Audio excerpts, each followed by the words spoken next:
Welcome to Subramani. I've been talking a lot about dividend and using dividend as a growth tool for increasing the value of your portfolio, but I have not covered what is dividend. So let me just start. When a company starts, it needs seed capital, risk capital, or whatever else you want to call it, and that comes from the promoters of the company. They are called the shareholders. Of course, these people are called the founder shareholders, and later on other people join in as the shareholders. Now these are the people who take risks while the company is formed and when the company is running. So when things go wrong and everything has to be wound up, everybody else is paid, and the last person who is paid is the equity shareholder. The equity shareholder is the guy who takes the risk and is the guy who gets the reward. So when the company does very well, the shareholder gets rewarded in the best possible way is by getting dividends. However, dividend is a cash flow thing. So when a company makes profit and it has the cash after paying the tax, it pays as dividend. However, some companies take a long time to reach that comfortable position when they can return cash to the shareholder, because they need to keep investing.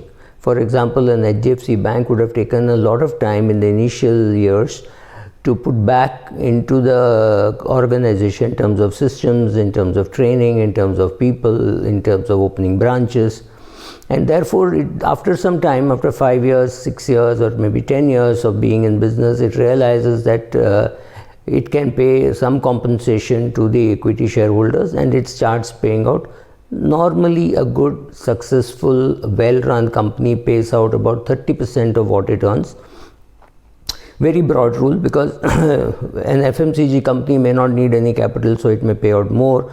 But an FMCG company which is just starting out may be investing in brands and so may pay out less. A bank may pay out less. A bank's dividend payout policy may be decided by the Reserve Bank of India. For the people who don't remember or who have forgotten, RBI has asked all banks not to pay dividend. Of course, typical regulator move, that an Indian bank is equal to State Bank of India is equal to HDFC Bank is equal to IndusInd Bank, so nobody can pay dividend. I would think stupid move, but well, that's how regulators operate. So dividend is a form of compensating the equity shareholder for sitting there for a long period of time holding the shares.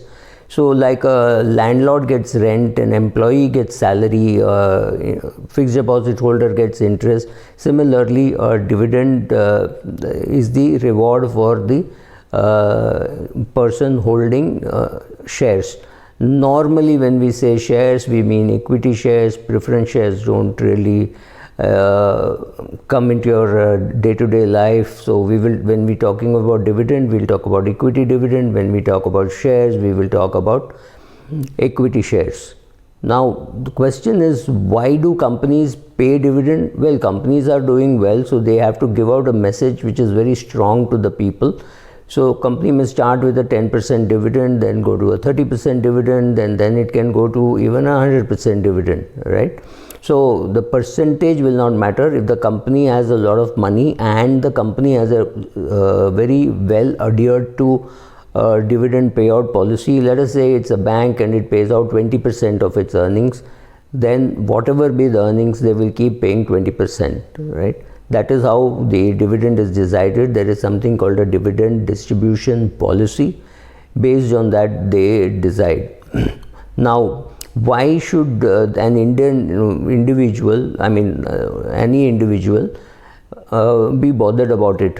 One, because if you're young, if you're in your 20s or maybe even in your early 30s, it is perfectly possible to build a good dividend portfolio where you will continuously get enough dividend, and because you have time on your side, you can build a portfolio which will feed you during your retired life.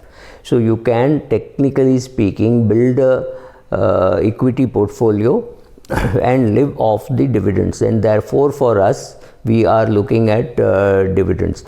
We will soon see videos on what is a dividend in greater detail, features of a dividend, what it means, what it can, what is an interim dividend. We will see all that maybe in a vlog or two. Thank you.